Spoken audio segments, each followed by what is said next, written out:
Are for. You're listening to the PT Pintcast, where smart people in healthcare come to make noise.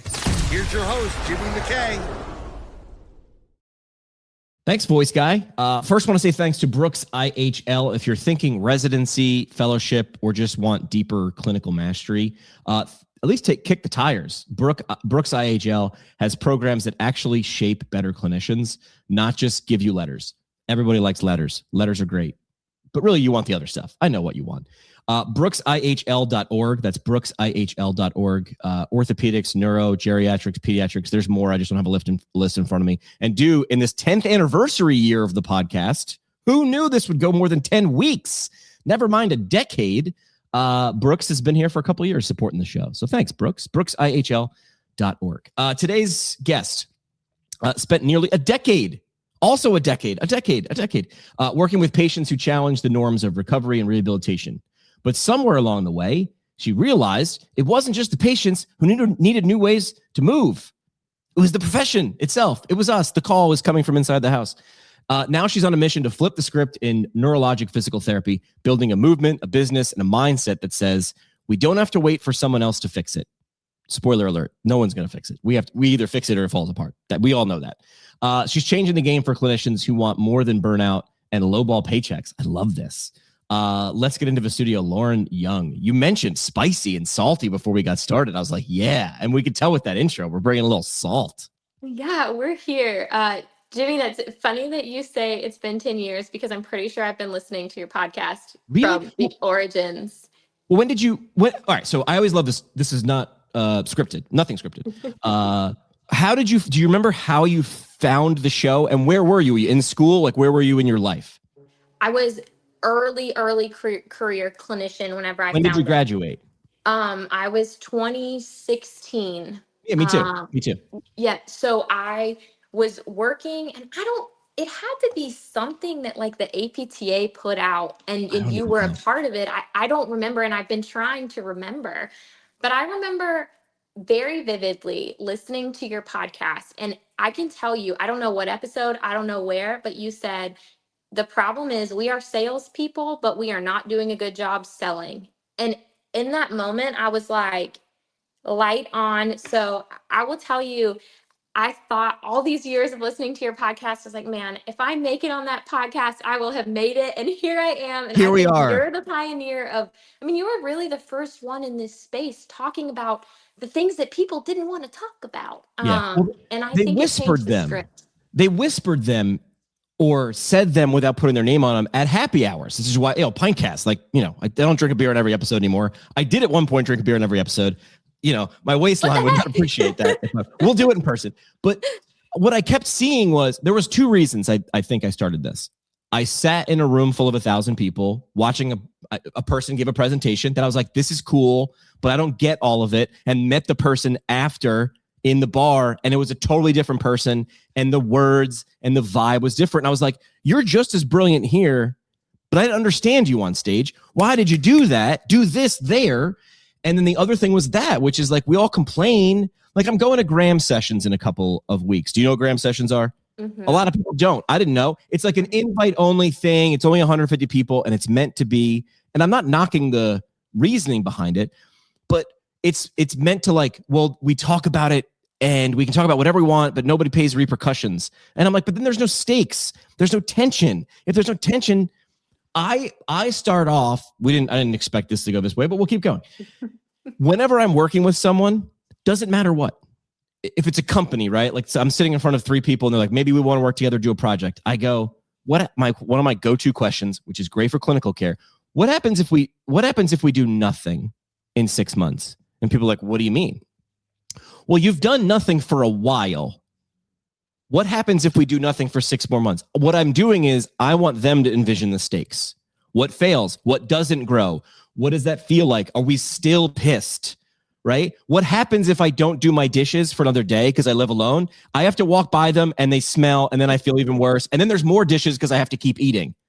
And that's the only way to get me to do anything. The other good question I like is, if this doesn't get fixed, or if we proceed with option A, B, or C, and it fails, who's in trouble? And I don't say that to be like, let's point blame. That doesn't help. What I mean is, like, who's going to own this and champion this with me, not fight me. But it's like, who gets in trouble? Because if 5 people, first of all, if you can't answer that and you're like, well, us and this and it's not, no one owns it, so they won't get in trouble. And if 5 people own it, same thing, won't change. And what's the trouble, right? Like, I think identify that the trouble. PT world, we all think like the highest stake is like losing the license. I'm in a clinic where I just opened. I have this set up that I'm okay if it fails. I don't think it's going to fail. I'm not intending for it to fail, but like, I'm not going to lose my license if it fails. Like, what do I actually lose? And I think people don't delve into that question enough. And so they are just paralyzed by fear because they don't realize what it is that I'm losing. Really, it might be 6 months of my life. And I've learned a lot doing this. So have I really lost, even if it doesn't work out? No, I've learned a ton that I would take back into a different clinic with me. This is a sports analogy, but it still works, which is there's a difference between playing to win and playing not to lose. Did you play sports? Were you athlete, former athlete? High school, but yeah. But what sports? I can use that analogy. What sport? Yeah, softball. Yeah, like it's funny. I played baseball and softball, and all of a sudden you're up by 6 and 1 run goes in and you're like, well, we're up by 5. So let's just get this, let's just be safe and keep the ball in front. It's like, next thing you know, you're down by 2 and you're like, what happened? Where did it go? That's playing not to lose instead of like, I need to win now. Pretend like it's tied. Pretend like we're down 1. I play old man beer league hockey now, and we'll be sitting on the bench and I just quote, like, I don't even know where it came from. Probably watching some game on TV and they were like, we're up 2-goal lead, worst lead in hockey. Why? Because you're comfortable. Because you're comfortable. And you're like, well, I won't push. It's like, you have to act as if it matters. Not act as if I got to throw 10 Hail Marys and risk losing everything, but act as if what I'm doing is going to affect what happens 3, 6, 9, 12 months from now. And I think that's part of the, I don't want to say issue with our profession is everyone's comfortable. We're all comfortable. Yeah. We have a system. It sort of works depending on who you talk to. I don't think it works great, but it does what it's intended to do. But then that's the baseline. And I think we have the ability to do so much more, but so many people come out of school, you've got debt, all of these things. We go into a clinic, we start the 9 to 5, we see 24 patients a day. And by year 5, we're burned out because we were comfortable. Did you see the movie? It was George Clooney, Up in the Air, where he's the guy who flies around and fires people. So his job is a company hires him to go around the country and like do layoffs. He's the guy who sits in the room. You get called into his office. He's the Grim Reaper. And who's the guy from Whiplash? Remember the movie about the drummer? I'm a terrible movie person. I'm not good with actors. Sorry. But it's that guy. It's the guy's getting fired. So George Clooney's sitting across. Someone's yelling it right now at the speakers. They're like, how come you don't know this? And he's sitting across and he's looking and he's firing this guy. And the guy's like in his 60s. And he's looking at this guy's resume and he goes, hey man, I saw on your resume, like you went to the Culinary Institute and now you work here at XYZ cubicle. And then George Clooney said, because this guy's pissed. He's like, you guys are firing me? I've worked here for 25 years. And Clooney's like, it's not me. But he looks at him and he goes, how much did they pay you to give up your dream? And then the guy stops and he takes a breath and he said, like $23,500 in health insurance. And that was 25 years ago. And it's like, you didn't come this far to come this far. Like, and I'm not saying cash out your 401k and just just wing it. That's not what I'm saying. What I'm saying is like, what you do now will come about 3, 6, 9, 12 from now. If you do something now, we say this to patients all the time and then we don't do it. Yeah. So you said PTs need to stop being bleeding hearts. I say Peace Corps gene. You say bleeding hearts. Pretty much same thing. What do you mean by that? And then what do we need to do instead? I think that in school, because I've done a lot of thinking about this, because I just in October put my application in to be only Medicare. Like I'm only accepting Medicare as an insurance. And that's because a lot of. Maybe before we get into this, like give people the setup so they understand where you're coming from and where you are. Yeah. So I worked in a clinic-based settings across the continuum of care for 7-ish years. Full-time, I'm in academia now while running a it was a cash-based clinic, now starting in network with Medicare. A lot of that is because of the rules that we have that we can't, as physical therapists, opt out of Medicare. So you really don't have a choice if you want to see that patient population.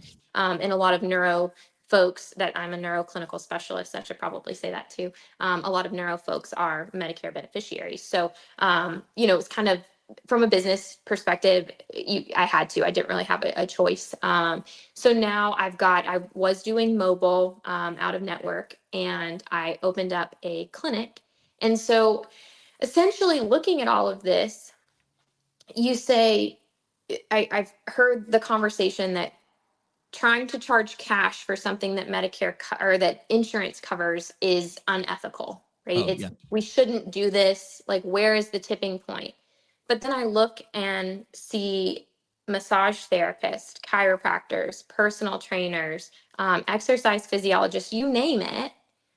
They're charging cash for their service that, I'm not going to say is exactly the same as ours, but there is some overlap at some points where we're all doing very similar things.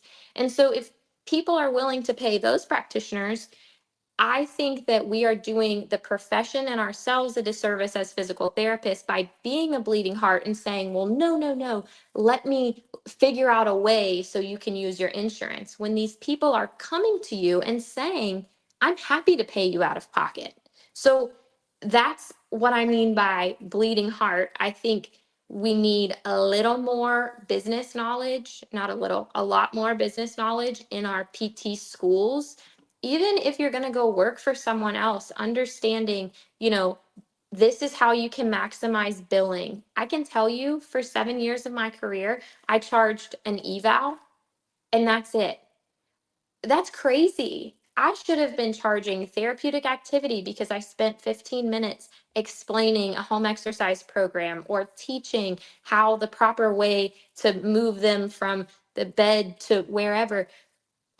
But it was never presented to me in a business manner of, here's what you're doing, here's how you do it, in a way to make revenue. Because that's where this all goes, is I feel like we are pushing the profession to a point where it's not going to be sustainable. Because we are such bleeding hearts, patients aren't going to have a place to go because there's not going to be a business to sustain that. I've used this before, and I can't remember who I stole it from, which was like the lifeboat analogy. If you have a lifeboat and it says this lifeboat will hold 1,000 pounds, and you've got 10 people that are all 100 pounds. I don't know who these people are. They're all 100 pounds, but I'm not good with math.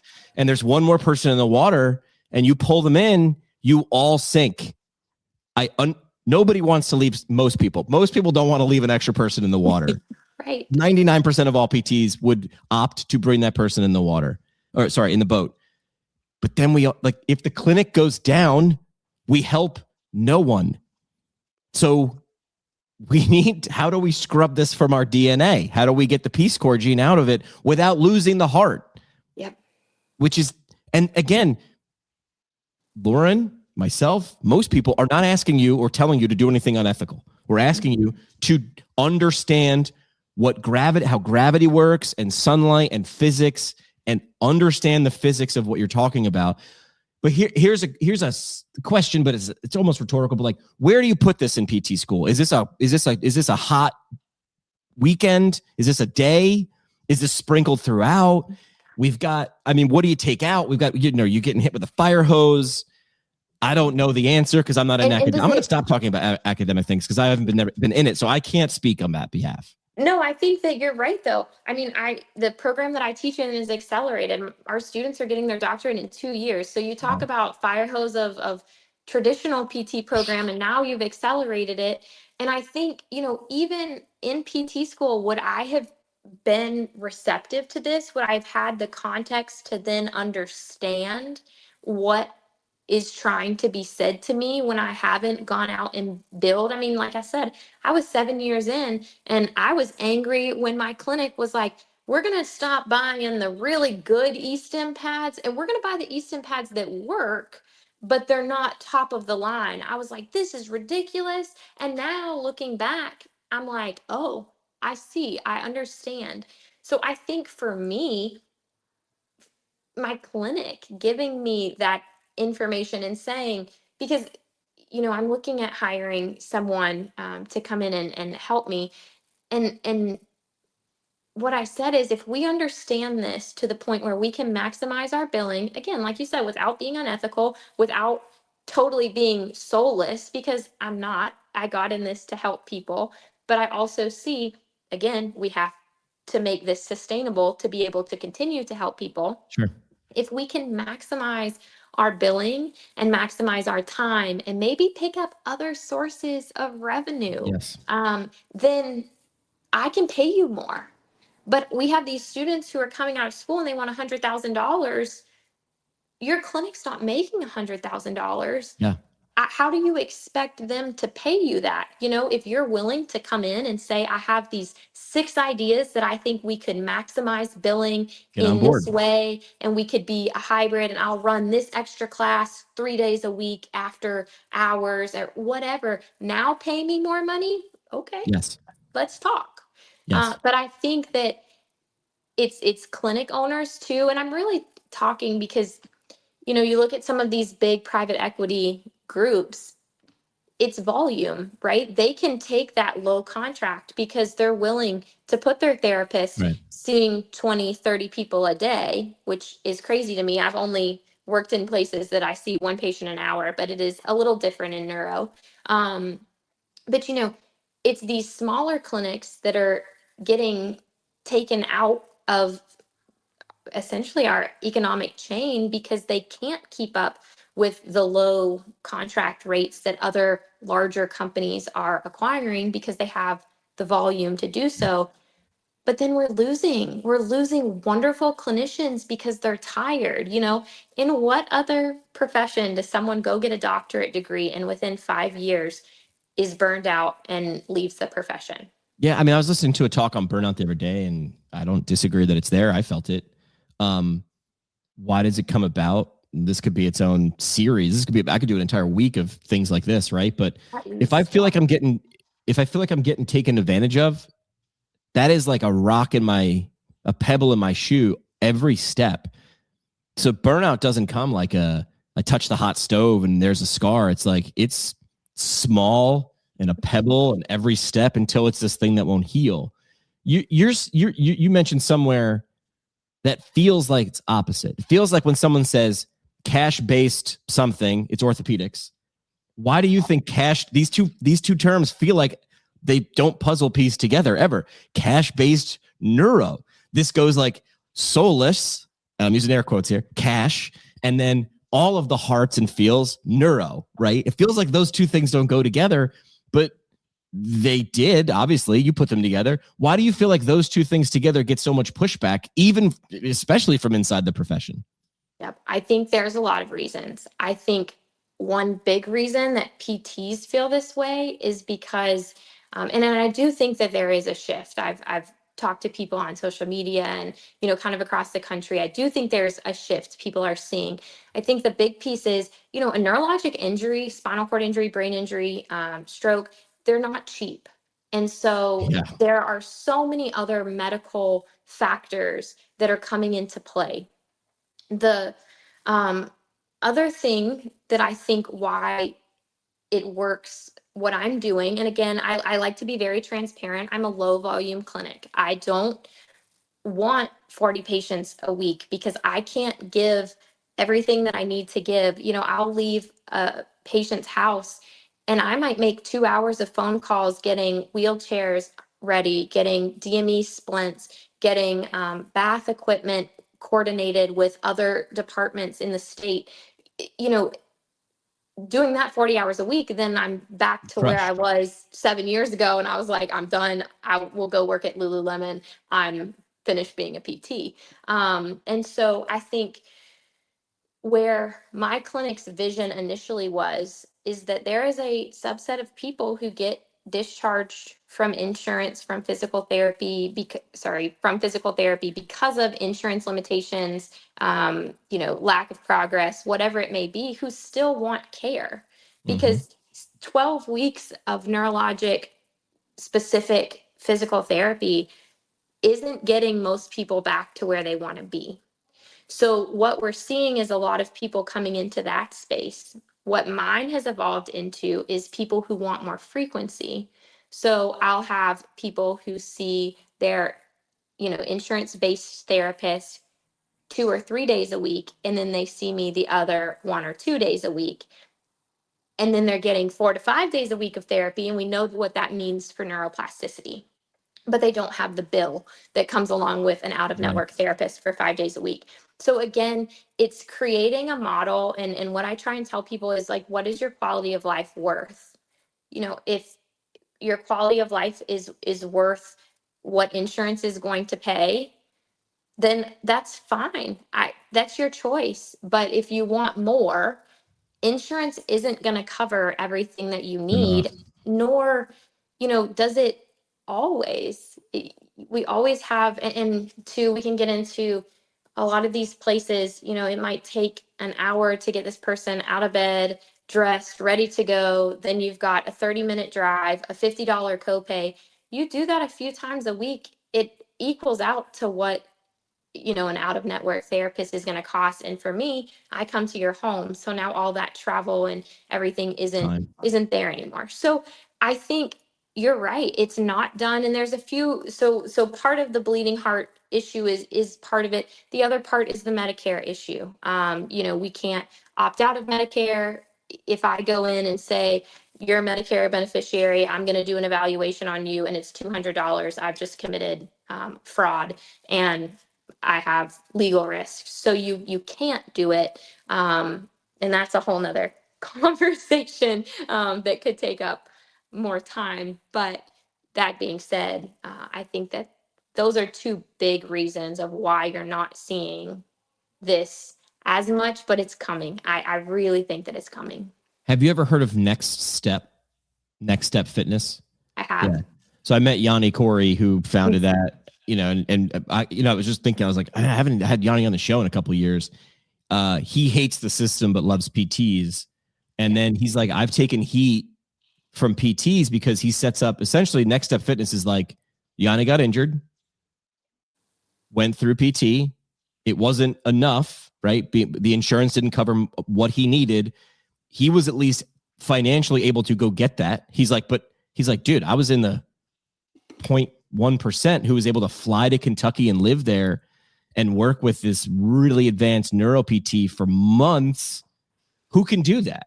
Yeah. So his next step is essentially he wants to set up gyms that have the right equipment that people pay a membership to be at. But he's like, I have to leave PTs out of the equation because they're too expensive. But he's like, he's like, I want their brain, but I can't pay for this. And he's right, that math doesn't math.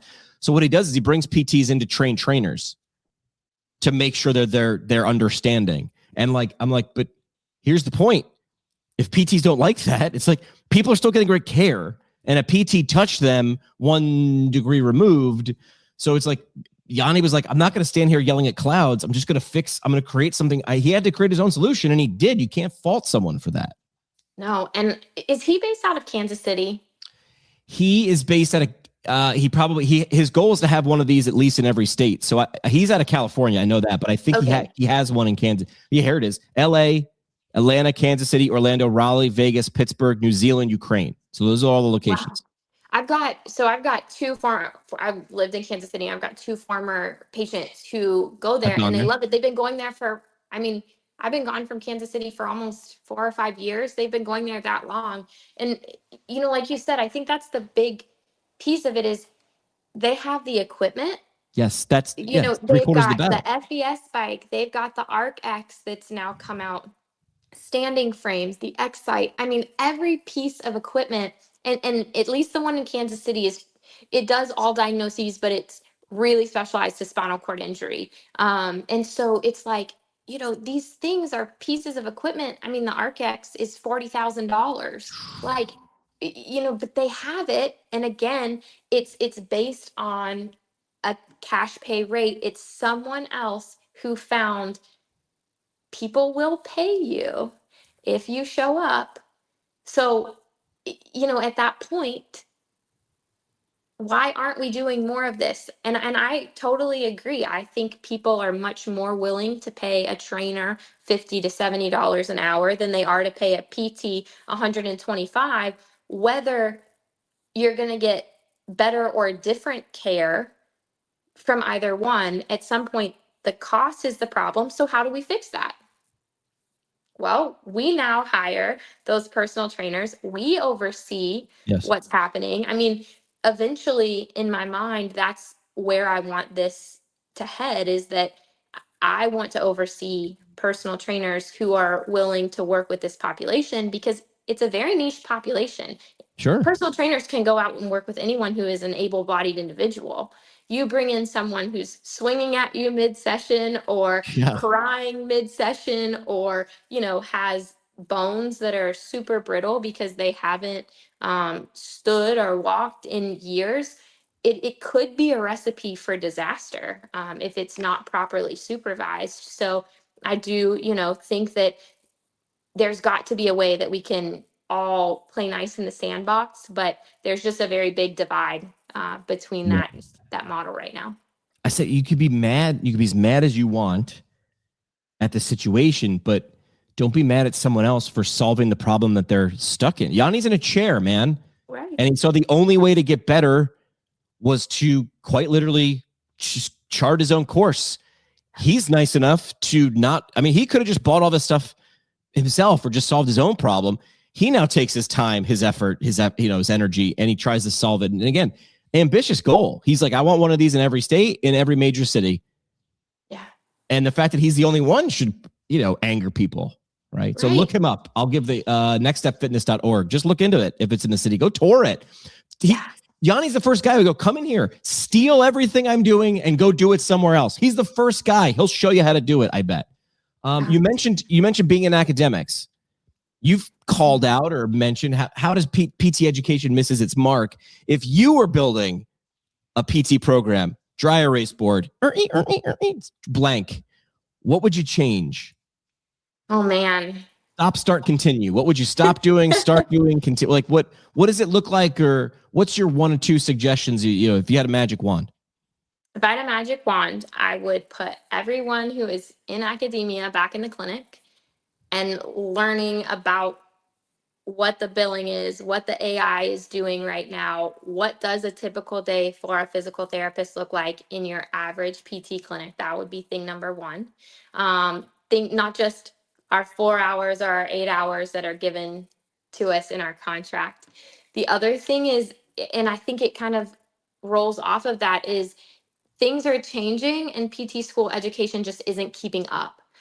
So I think the hands of time move slowly in academia. And I think that and I work for a very progressive program. That's the kind of crazy thing, but there's other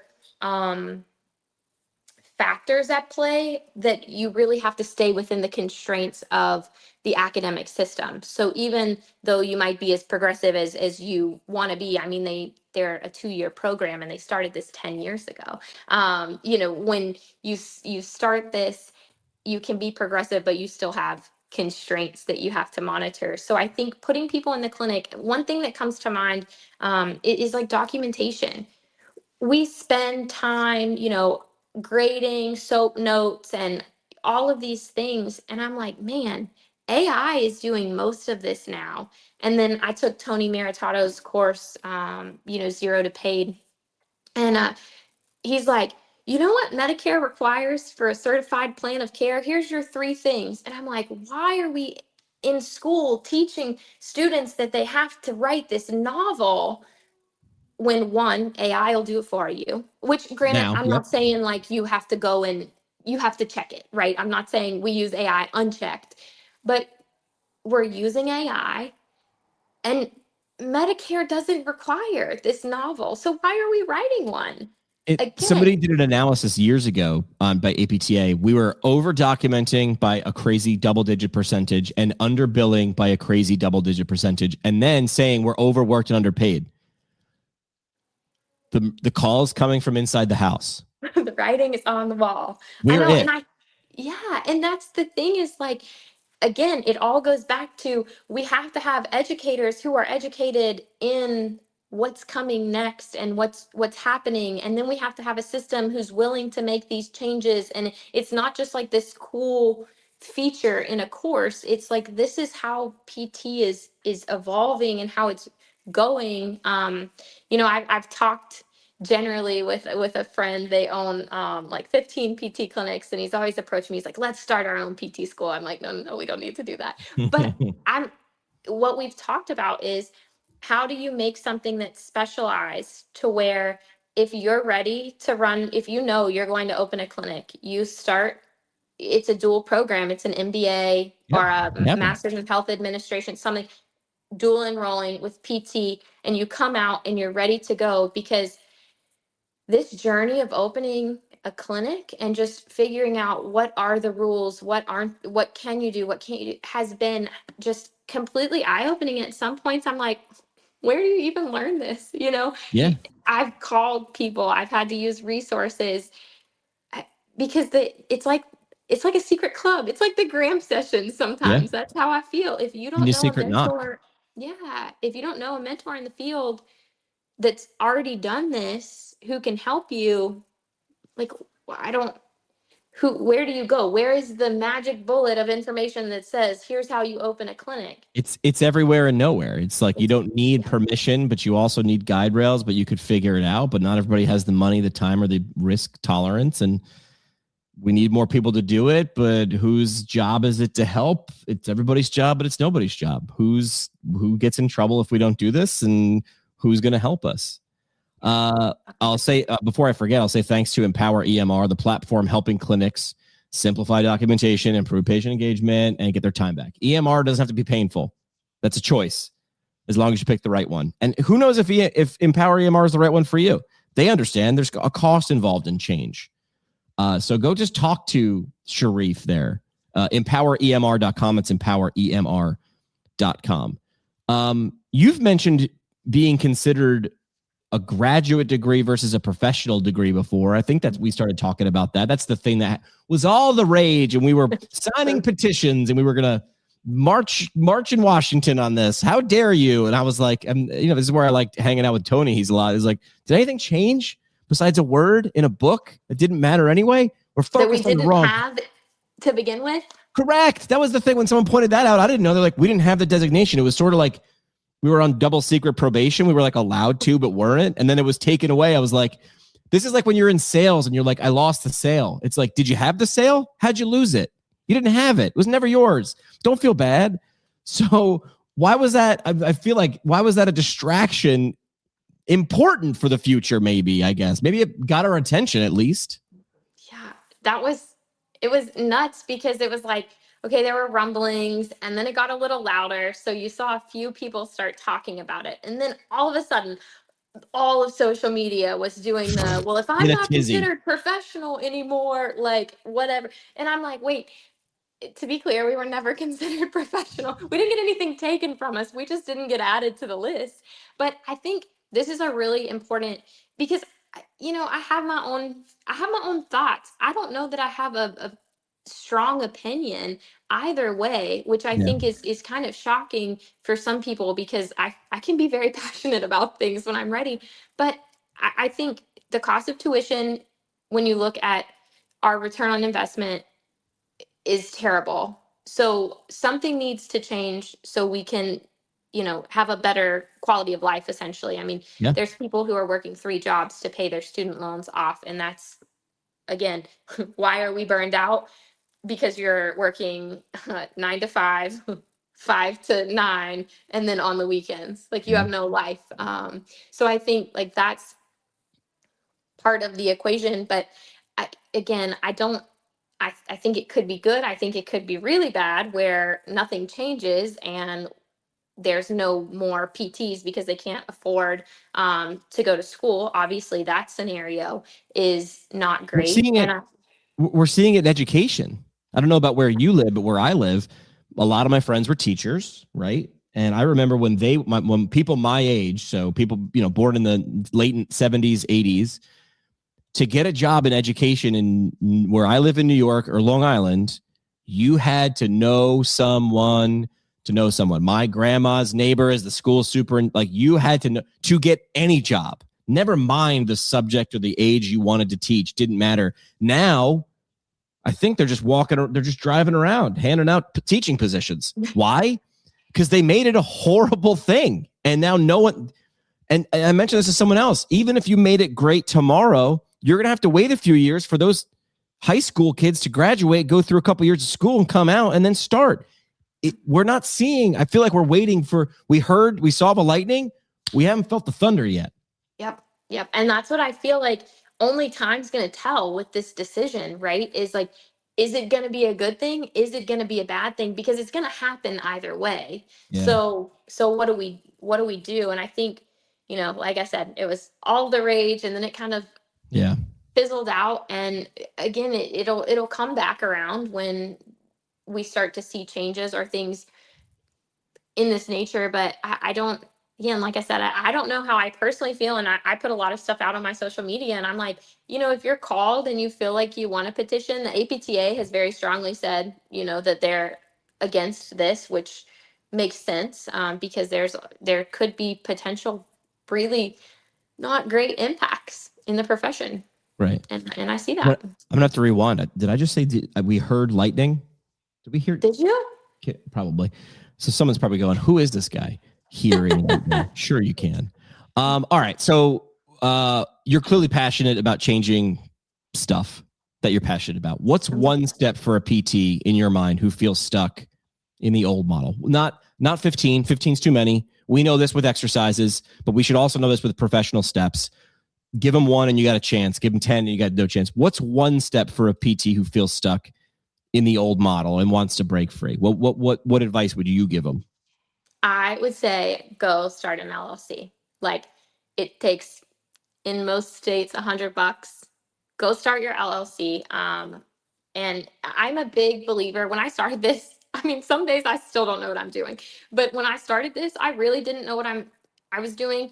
I'm a big believer in feel the fear and do it anyways. And so I was terrified. I'm like, I don't know what I'm doing. But I started by saying, this is my business name.